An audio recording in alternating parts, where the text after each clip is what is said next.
প্রতি বছর রবীন্দ্রনাথের শ্রীনিকেতনের প্রতিষ্ঠা বার্ষিকী উৎসব আয়োজিত হয় শ্রীনিকেতনের ফ্রেস্কো প্রাঙ্গণে। ইমায়া পঞ্চপ্রদিশো মানবীঃ পঞ্চকৃষ্টয়ঃ বৃষ্টে শাপং নদীরিবেগস্ফাতি সমাবান।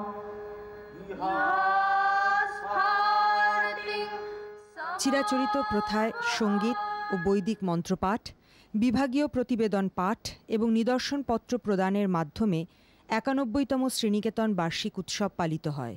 ১৯২২-এর ৬ ফেব্রুয়ারি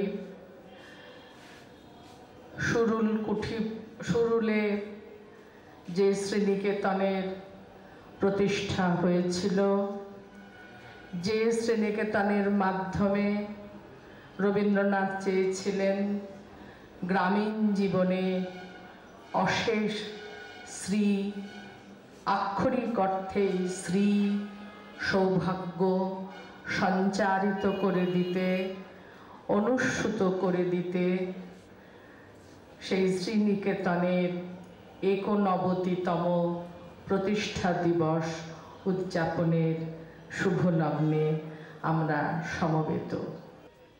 এবছর এই উৎসবের উদ্বোধন করেন ক্যালিফোর্নিয়া স্টেট ইউনিভার্সিটির অধ্যাপক সৌম্য চক্রবর্তী।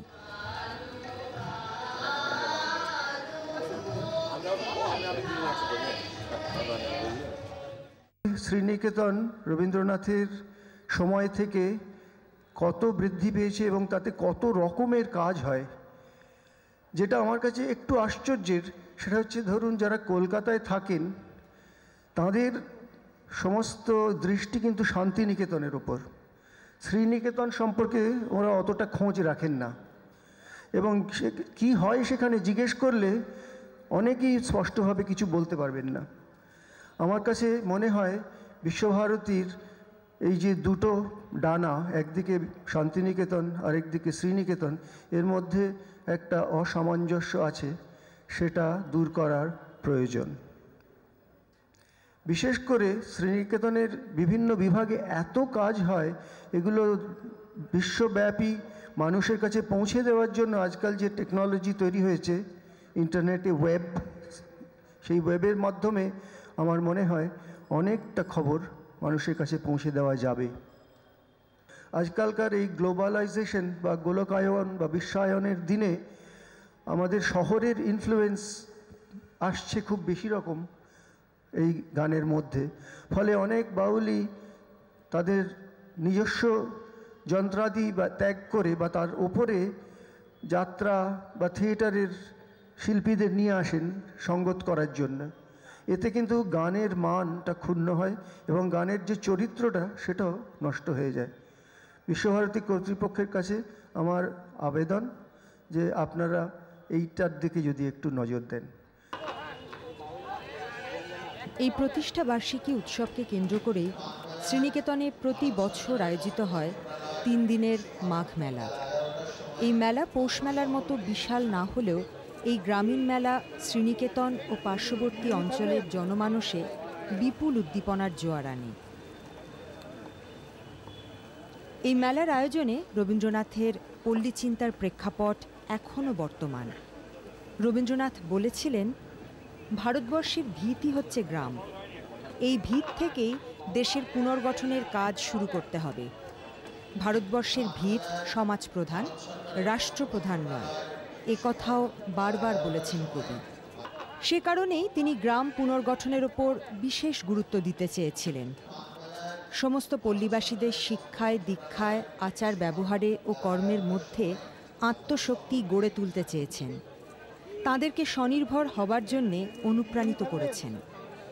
সেই ভাবনা এখন কেমন চলছে জানালেন বিশ্বভারতীর পল্লী সংগঠন বিভাগের প্রধান অধ্যাপক প্রশান্ত কুমার ঘোষ।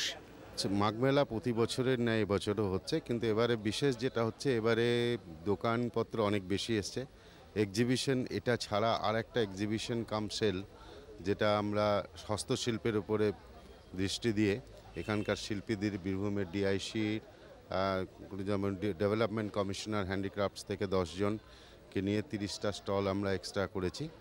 আর এছাড়া কুঠি বাড়ির 100 বছর পালন করছি। কুঠি বছর যে এনেছিলেন গুরুদেব 1912-1913-তে, সেটা আমরা পালন করছি। আর এবারে এত সংখ্যক মেলায় অংশগ্রহণ করার জন্য লোকেরা এসছেন, বিশেষ করে আমরা জায়গা দিতে পারিনি, যার জন্য আমরা এই মেলাটাকে সরিয়ে আরও একটা এক্সটেন্ডেড মেলা পাকুড়তলা খেলার মাঠে তৈরি করেছি। আর এছাড়া ব্রতী ছাড়া যেগুলো থাকে প্রতি বছরের নেয় সেগুলো থাকছে। সঙ্গে সঙ্গে আমরা চেষ্টা করছি যাতে আরও গ্রামের মানুষের দৃষ্টি আকর্ষণ করে গ্রামের মানুষকে এখানে আনতে পারি এবং বিভিন্ন রকম যে আমাদের প্রদর্শনী এবং মেলা রয়েছে সেগুলোর সঙ্গে তাদেরকে জুড়ে নিতে পারি। বাউল ফকিরের গান থেকে, কীর্তন গান থেকে, আপনার কবি গান, সবই যেমন থাকে সেগুলো রয়েছে। পল্লীবাসীর সার্বিক উন্নতি, জমিদারির উন্নতি বিধান আর সেই সঙ্গে বৈজ্ঞানিক প্রথায় কৃষি প্রচলনের ভাবনা কবির মনকে তখন আচ্ছন্ন করে রেখেছিল। আজ দেশ জুড়ে বৈজ্ঞানিক প্রথায় চাষ করবার জন্যে যে বিশাল কর্মকাণ্ড চলছে, বলতে গেলে তার আনুষ্ঠানিক সূচনা করেছিলেন রবীন্দ্রনাথ ও তাঁর পুত্র রথীন্দ্রনাথ। এবছর আমরা করেছি এগ্রিকালচারাল ইমপ্লিমেন্টস, যেটা আমাদের নতুন নতুন যে যন্ত্রপাতি, চাষযোগ্য যন্ত্রপাতি, যেগুলো সাধারণ চাষিরা ব্যবহার করতে পারবেন। আমাদের তো সব সাধারণ চাষি নিয়ে আমাদের চলতে হবে, তাদের দিকে লক্ষ্য রেখে এবং উন্নত প্রথায় চাষ করতে পারবেন, যেটা খুবই অপরিহার্য, সেইভাবে আমরা প্রদর্শনী করেছি। এবং প্রতি বছরের মতো এবারও সবজি প্রদর্শনী করা হয়েছে এবং পার্শ্ববর্তী এলাকার চাষিদের উৎসাহ দান করার জন্যে আমরা একটা কম্পিটিশনের মাধ্যমে করে থাকি। এখানে জাজ এসছেন বাইরের থেকে, আমরা করে থাকি। আমাদের ভিতরের লোকেরা জাজ থাকেন না, যাতে নিরপেক্ষ যা বিচার হয় এবং যারা প্রাইজ পান তাদের আমরা পুরস্কার দিই। আমাদের পল্লী শিক্ষা ভবনের, আমাদের কৃষি বিজ্ঞান কেন্দ্রে কিছু অ্যাডাপটিভ ভিলেজ আছে পার্শ্ববর্তী এবং আমাদের দূরেও আছে, কিন্তু আমরা মাস্টারমশাইরা যাই, আমাদের ছাত্ররাও সেখানে যায়, ক্লাস হয় সেখানে। এবং আমাদের ব্যাপারটা হচ্ছে যে আমরা যেমন নিজেদের যে প্রযুক্তি আমরা চাষিদের যেটা বলে থাকি, আবার চাষিদের যে অভিজ্ঞতা সেটাও আমাদের দরকার, কারণ আমরা সেইভাবে আবার কাজ করতে পারবো। কারণ আমরা এমন কাজ করব না যে ল্যাবরেটরিতে কাজ করলাম সেটা কোনো কাজে লাগলো না, কিন্তু চাষিরা কী অসুবিধা ভোগ করছেন সেটা আমরা ফেরত নিয়ে আসি। আমরা নিজেরা যেমন মানে ল্যাবের থেকে যদি আমরা যেমন ওদের কাছে যাচ্ছি ল্যান্ডে, আবার ওরা ল্যান্ড থেকে আমরা আবার ওদের অসুবিধা, ওদের অভিজ্ঞতা ফিরিয়ে নিয়ে আসি, যাতে পরবর্তীকালে আবার তাদের কাছে ফিডব্যাক দিতে পারি।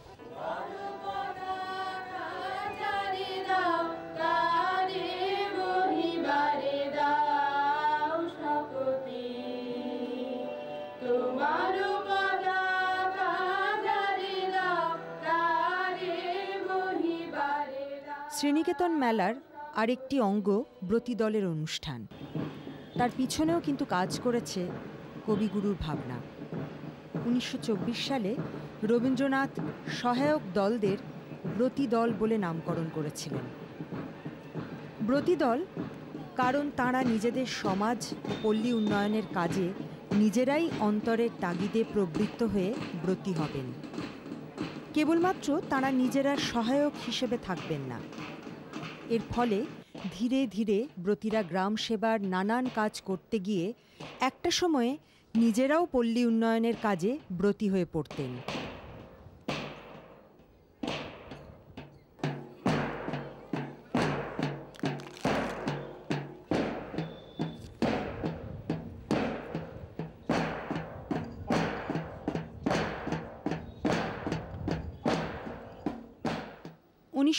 সালে শিলাইদহে রবীন্দ্রনাথ এমনই একটা মেলা বসিয়েছিলেন, যার নাম কাত্যায়নী মেলা।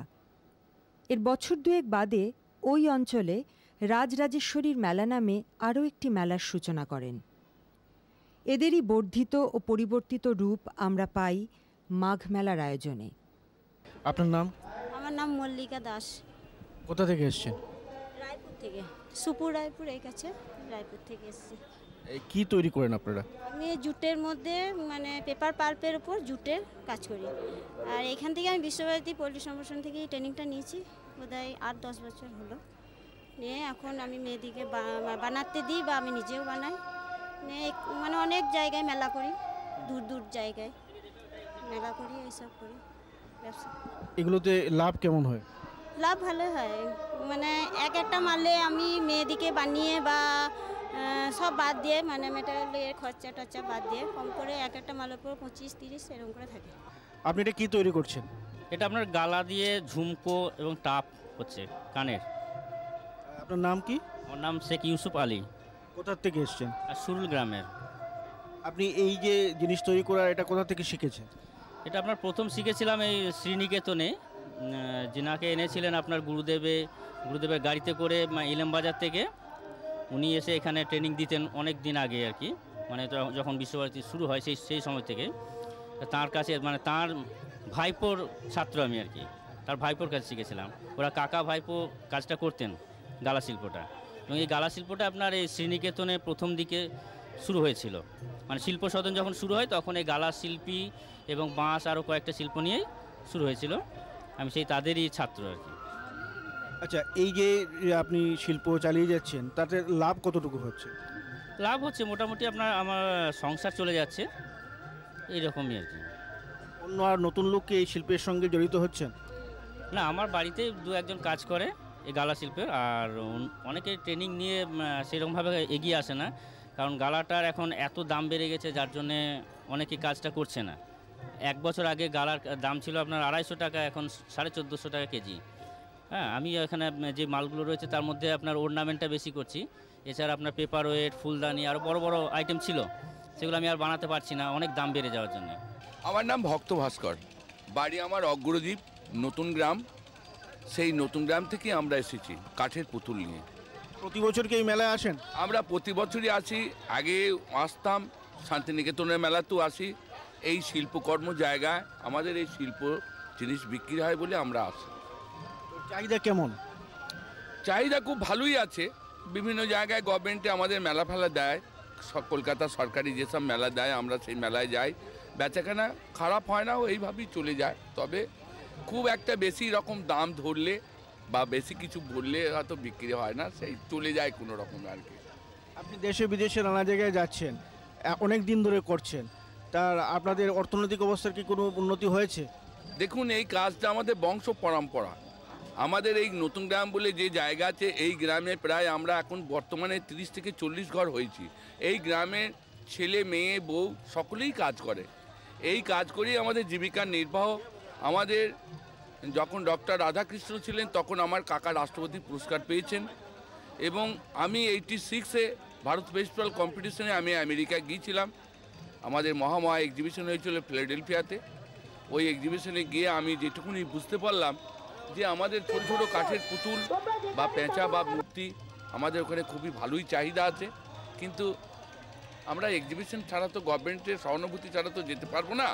তবে এখন যদি সরকার আবার আমাদের ঘরে নতুন করে নিয়ে যাওয়ার চেষ্টা করে বা সেখানে যদি কোনো এক্সিবিশন করে, তাহলে শিল্পী হয়তো শিল্পকর্ম বিক্রি করে তারা জীবিকা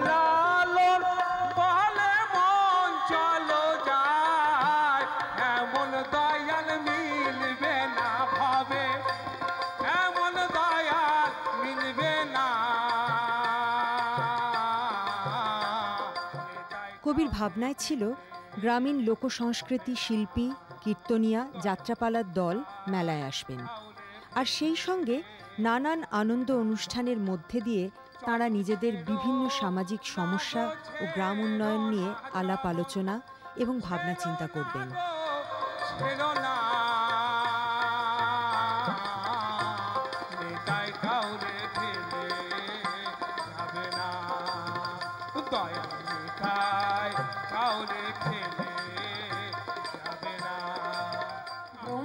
পাগল বিষ্ণু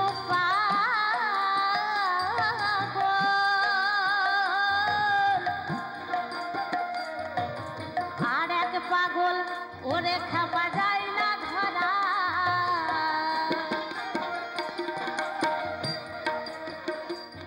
আবার কৈলাসেতে শিব পাগল,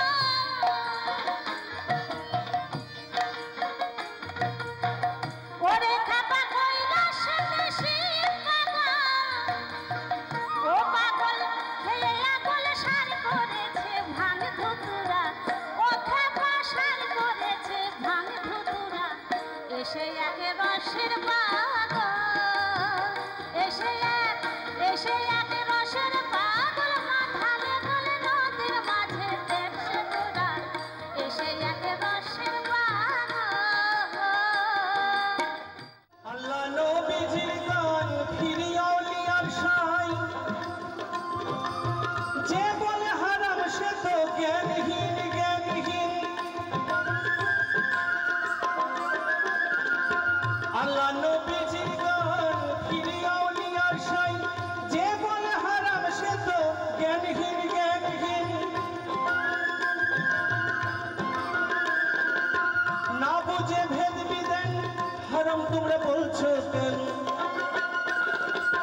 শুনি নবীর আসেন আসেন, গান গেছিল খাজা যেদিন, গান গেছিল খাজা যেদিন।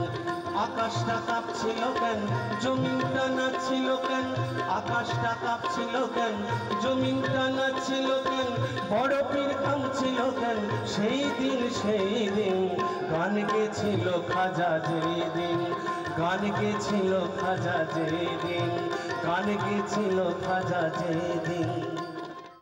শ্যামু ভাই, সরকার বলছে যে পূর্ব ভারতে দ্বিতীয় হরিত ক্রান্তি আসবে। আরে সে তো পাঞ্জাব হরিয়ানায় হয়েছিল, এখানে তো শস্যের উৎপাদনও কম। সরকারের কথায় কিছু তো সত্যতা হবে। আসলে এখানে বৃষ্টির 3 গুণ হয়। চলো বৈজ্ঞানিকের নম্বর লাগানো যাক। আরে বাহ, এসে গেছেন। নমস্কার প্রধানমশাই। হ্যাঁ ভাই, উর্বর জমির মূল্যকে বোঝো, শুধু প্রয়োজন সঠিক ধরন আর প্রযুক্তি গ্রহণ করার। পূর্ব ভারতে সরকার কম গভীর নলকূপ আর বোরওয়েলের নির্মাণের জন্য সহায়তা দিচ্ছে। কিন্তু সরকার থেকে আর কি পাবো? ভরপুর সাহায্য, জমির প্রস্তুতি থেকে নিয়ে ফসলের কাটাই পর্যন্ত প্রযুক্তিগত পরামর্শ। 1000 হেক্টয়ারের অজস্র এলাকায় চাল আর গমের বিশেষ প্রদর্শনী চলছে। আরে বাহ, তাহলে তো আমাদের ক্ষেত সবুজে ভরে উঠবে। এই স্বপ্ন কি সত্যি হবে? হ্যাঁ নিশ্চয়ই, পূর্ব ভারত এখন হরিত ক্রান্তির অগ্রদূত। আসুন একসাথে মিলে কদম বাড়ায়। এখন আমরা জেনে নেব আলু চাষ সম্পর্কে কিছু কথা। আলু গাছ মোটামুটি তৈরি, মাঠ থেকে ফসল উঠবে, ঠিক সেই রকম অবস্থাতে গাছের পরিচর্যা কিভাবে করা হবে সেই সম্পর্কে আমরা জানবো। আমাদের সঙ্গে উপস্থিত আছেন বাঁকুড়া জেলার বড়জোড়া ব্লকের কৃষি প্রযুক্তি সহায়ক অমরচন্দ্র সাইনি। আমাদের প্রশ্ন তাকে, এই যে মাঠ থেকে ফসল উঠবে, এই অবস্থাতে আলু গাছগুলি মাঠে আছে, তাদের কিভাবে পরিচর্যা করা হবে? পরিচর্যা বলতে আলু যেটা ম্যাচিওর করছে, যেটা 85 থেকে 90 দিন বয়স হচ্ছে, যে আলুটাকে বীজ হিসাবে ব্যবহার করা হবে, তা ওই মাটির উপর থেকে 2 ইঞ্চি উপরে গাছটা কেটে দেওয়া এবং একটা কপার অক্সিক্লোরাইড যদি স্প্রে করা যায় তাহলে আলুর গুণমানটা ঠিক থাকবে এবং ওই অবস্থাতে 10 দিন মাটিতে থাকার পরও ছালটাও পুরু হবে, যেটা পরবর্তীকালে আলুর যে কিপিং কোয়ালিটি সেটা অনেক উন্নত মানের হবে। এখন কি কোনো রকম ওষুধ বা কীটনাশক প্রয়োগ করতে হবে? যেহেতু এই সময় দেখা যাচ্ছে কুয়াশা দেখা দিচ্ছে, তাহলে আমাদের একটা নাবি ধসার প্রবণতা আলুতে লক্ষ্য করা যাচ্ছে কিছু কিছু এলাকায়। সেক্ষেত্রে তাকে যে কোনো একটা সিস্টেমিক কীটনাশক স্প্রে করার কথা বলা হচ্ছে। হ্যাঁ, কীভাবে স্প্রে করবেন? স্প্রে আলুর ক্ষেত্রে যে 1 বিঘা জমি যদি হয়, সেই জায়গাতে যেন 100 লিটার জল প্রয়োগ করা হয়, ওষুধগুলা জল, সেই জলটা যেন প্রয়োগ হয় এবং মানে গাছটা পুরোপুরি ভিজে যায়, সেই রকম দিকটা দেখা দরকার আর কি। আমরা এখানে দেখতে পাচ্ছি বিস্তীর্ণ অঞ্চল জুড়ে আলুর চাষ হয়েছে। আপনার কি মনে হচ্ছে এই বছরে তার বাজার কেমন হবে? বাজার এখন পর্যন্ত যেটা দেখা যাচ্ছে আর কি, এখন খুব বাজার খারাপ নয় আর কি। যেটা আমরা লোকালি দেখছি যে 6 টাকা 6.5 টাকা কেজি আলু বিক্রি হচ্ছে, কিন্তু আলুর ফলনটাই বছর ব্যাপক হয়েছে, তাহলে চাষিদের মার হওয়ার কোনো সম্ভাবনা নেই। আমরা দাঁড়িয়ে আছি মানা অঞ্চলে। এখানে দেখছি বিস্তীর্ণ অঞ্চল জুড়ে ওলকপির চাষ হয়েছে। আমাদের সঙ্গে আছেন কৃষি প্রযুক্তি সহায়ক এই অঞ্চলেরই, তার কাছে আমরা জেনে নেব যে ওলকপি চাষ কিভাবে হচ্ছে। এই যে ওলকপি চাষ, হ্যাঁ, এর জন্য আগে প্রথমে আপনি বলুন যে কীরকম জমি, আদর্শ জমি? এখন যে কোনো সবজি চাষের ক্ষেত্রে দোআঁশ বা বেলে দোআঁশ মাটি ভালো। এই এলাকাটা বেলে দোআঁশ মাটি, বেলে দোআঁশ মাটির এলাকা। আর মানে যে চারা গাছ, হ্যাঁ, সেই চারা গাছ কি করে এখানে রোপণ করা হয়, মানে চাষ পদ্ধতিটা কি? চাষ পদ্ধতি হচ্ছে ওরা বীজ কেনার পরে একটা বীজতলা তৈরি করা হয়। বীজতলা তৈরি করার নিয়মটা হচ্ছে যে মোটামুটি যে 10 ফুট লম্বা হয় আর 4 ইঞ্চি চওড়া হয় আর 6 ইঞ্চি মাটির গভীরতা, মানে উঁচু করা দরকার মাটি দিয়ে। হ্যাঁ, উঁচু করে বীজতলাটা তৈরি করা দরকার এবং বীজতলা 2 ইঞ্চি পর অর্থাৎ 5 সেন্টিমিটার দূরে দূরে যেন লাইন করে একটা বীজ পুঁতে যেন বীজতলাটা করা হয়। বীজতলা যদি ঠিকমতো করা না হয় পরবর্তীকালে রোগ পোকার প্রাদুর্ভাবটা বাড়তে পারে আর কি, বিশেষত রোগের ক্ষেত্রে ড্যাম্পিং অফটা হওয়ার সম্ভাবনা বেশি আছে। এই যে ওলকপি চাষ হচ্ছে, এই ওলকপি চাষের জন্য একটা আদর্শ পরিবেশের দরকার, মানে কি ধরনের আবহাওয়া থাকলে এই চাষ ভালো হবে? এখন শীতকালীন আবহাওয়া যদি কুয়াশা না থাকে অথচ ঠান্ডা থাকে, সেক্ষেত্রে এই ওলকপির চাষটা ভালো হবে।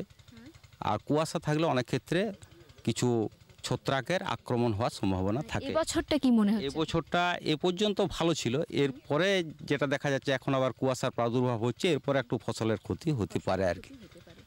আর গাছগুলি যখন বড় হবে, মানে যখন ফসল প্রস্তুত হয়ে যাবে, ঠিক সেই অবস্থায় কি কোনো রোগ পোকার আক্রমণ হতে পারে? ওলকপির ক্ষেত্রে খুব একটা রোগ পোকার প্রাদুর্ভাব হয় না, জেনারেলি দেখা যায়। তাহলে প্রতিষেধক হিসেবে কি ব্যবহার? প্রতিষেধক যদি কোনো পোকার আক্রমণ দেখা যায় তাহলে যে কোনো একটা সিস্টেমিক কীটনাশক, যেমন রোগার বা অ্যাসিফেট বলে ওষুধ আছে। রোগার হচ্ছে 2 ml প্রতি লিটার জলে, আর অ্যাসিফেট হচ্ছে 1 গ্রাম প্রতি লিটার জলে যদি স্প্রে করা যায় তাহলে কোনো পোকার আক্রমণ থেকে ওটাকে ফসলটাকে মানে রক্ষা করা যাবে। অনেক জমি চাষ হয়েছে ওলকপির, কি মনে হচ্ছে যে আর্থিক দিকটা কি রক্ষা হবে? আর্থিক দিক মানে আগে যেটা ছিল আর কি, এখন ওই কপি জাতীয় ওলকপি বলুন, বাঁধাকপি বলুন, ফুলকপি বলুন, এরা প্রথম দিকে একটা মার্কেট ভালো থাকে, শেষ দিকে যখন সমস্ত সবজির প্রাচুর্য আসে তখন একটু বাজার নামে, এটা তো স্বাভাবিক। তাহলে যাদের আগের ফসল তুলতে পেরেছে তারা লাভের মুখ ভালোই দেখেছে, শেষ দিকে যাদের হবে তাদের একটা অপেক্ষাকৃত কম হবে, এটা তো স্বাভাবিক। ধন্যবাদ আপনাকে। আপনার কাছ থেকে আমরা অনেকগুলি বিষয় জেনে নিলাম। আমরা এতক্ষণ জেনে নিলাম আলুর যে ফসল হয়ে গেছে সেগুলি মাঠ থেকে বাজারে যাবে, এই অবস্থায় কিভাবে গাছ পরিচর্যা করা যেতে পারে এবং ওলকপি চাষ সম্পর্কে কিছু কথা। এর দ্বারা কৃষক বন্ধুরা উপকৃত হবেন। সুগন্ধের মাতোয়ারায়, সুস্বাদের বাহারে, উন্নতির সুরেতে, ফুটে ওঠা হাসিতে, সবুজে ভরা গাছপালায়, বড় বড় ব্যবসায়, সুমধুর সুকণ্ঠে, হাসি খুশির আগমনে। এনএচএম বাগান পরিচর্যা মিশন। আমরা চাই আপনার সুখ সমৃদ্ধি। আমরা দাঁড়িয়ে আছি বীরভূম জেলার ইলামবাজার উন্নয়ন খণ্ডের অন্তর্গত শালকা গ্রামে। আমার সঙ্গে রয়েছেন এই গ্রামের স্বনির্ভর দলের কয়েকজন সদস্য, কথা বলবো তাঁদের সঙ্গে। আপনার নাম? আমার নাম শেখ নুরুল হুদা, আমি শালকা গ্রামের বাসিন্দা, সবুজ সংঘের দলনেতা। আপনাদের দল গঠন করেছেন কতদিন আগে? আমরা দলটা গঠন করি 2005 সালে। অনেকদিন তারপরে দলের বয়স হলো। কতজন আছেন দলে? 10 জন আছি আমরা।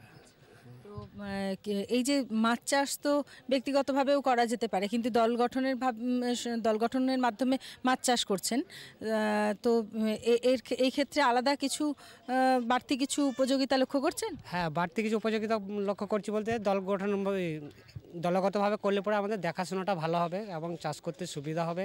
তারপর 10 জন মিলে করলে সে কাজটাও উন্নতি করতে পারবো, সেই জন্যই এটা পরিকল্পনা আমরা নিয়েছি। তো কি কি মাছ চাষ হচ্ছে? আমাদের এখন সিলভার আছে, আর নোকাল ওই রানী রুইটা আছে, কাতলা আছে। আমরা এই বছর থেকে প্রথম স্টার্টিং করেছি আর কি মাছ চাষটা। তার আগে আমরা ওই সবজি বাগান এইসব করতাম স্কুলের এখানেই আর কি। আমরা দলগতভাবেই যে কোনো কাজ করছি তাতে দলগতভাবেই করেছি আর কি। তো এবছরে কি সবজি চাষও কি পাশাপাশি করছেন? না, এবছর সবজির চাষটা হয়নি কো, এবছর এই মাছ চাষটাতে আমরা 4টা পুকুর লিজ নিয়েছি গ্রামের তরফ থেকে, সেইখান থেকে নিয়ে আমরা মাছ চাষটা স্টার্ট করেছি। আচ্ছা, আমাদের সঙ্গে আরও একজন রয়েছেন, কথা বলবো তার সঙ্গে। আচ্ছা, এই যে মাছ চাষ শুরু করেছেন আপনারা, তো এর কি কোনো রকম প্রশিক্ষণ, ট্রেনিং কি কিছু নিয়েছেন? ট্রেনিং আমরা তো এখন পাই না। আচ্ছা, তো নিজেরাই ওই পূর্ব অভিজ্ঞতা থেকেই করছেন? হ্যাঁ, আমরা নিজেদের অভিজ্ঞতা থেকেই করছি। আচ্ছা, তো এই চাষ করতে লেগে কি মনে হচ্ছে যে একটা প্রশিক্ষণ থাকলে কি আরো ভালো হতো?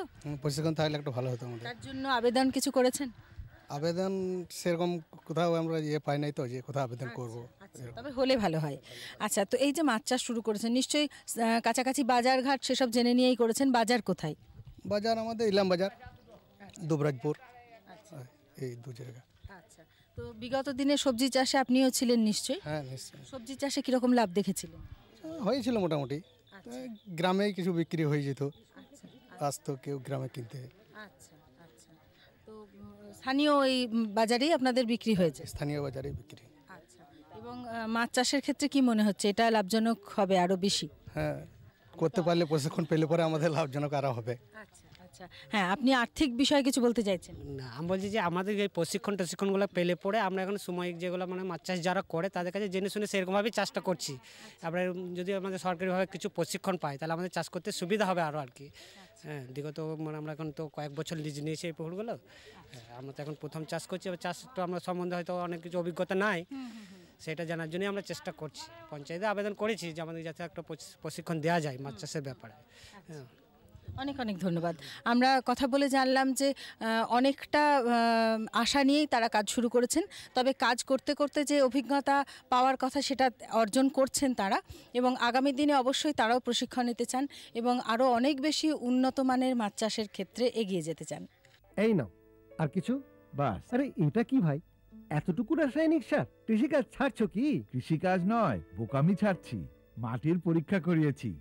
এখন তো দাদা যতটা প্রয়োজন ততটাই সার জমিতে দেব। হ্যাঁ, কৃষক ভাই আজই নিজের জেলার কাছের জমি পরীক্ষার গবেষণাগারে মাটির পরীক্ষা অবশ্যই করান, আর মাটিতে পুষ্টিকর পদার্থ, আর্দ্রতা এবং গাছপালার বিকাশ অনুযায়ী প্রয়োজন মতো পুষ্টিকর পদার্থ দিন। আর হ্যাঁ, মাটিতে গন্ধক, দস্তা, বোরনের মতো সূক্ষ্ম পুষ্টিকর পদার্থ সম্পর্কে জানতে ভুলবেন না। সার আর জৈবিক সারের সঠিক ব্যবহারে জমির উর্বরতা বজায় থাকে, উৎপাদনশীলতা বাড়ায়, খরচ কমায় আর মূল্যবান বিদেশি মুদ্রা বাঁচাতে সাহায্য করে।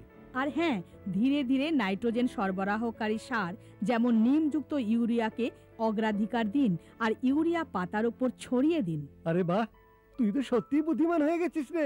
বিশদে জানতে যোগাযোগ করুন জেলা কৃষি আধিকারিক বা কিষাণ কল সেন্টার। হ্যাঁ, কি করি? হ্যাঁ হ্যাঁ, ঠিক এরকমই হবে। এক মিনিট, এই শোনো, আসছি আমি। হ্যাঁ হ্যাঁ, ঠিক ঠিক।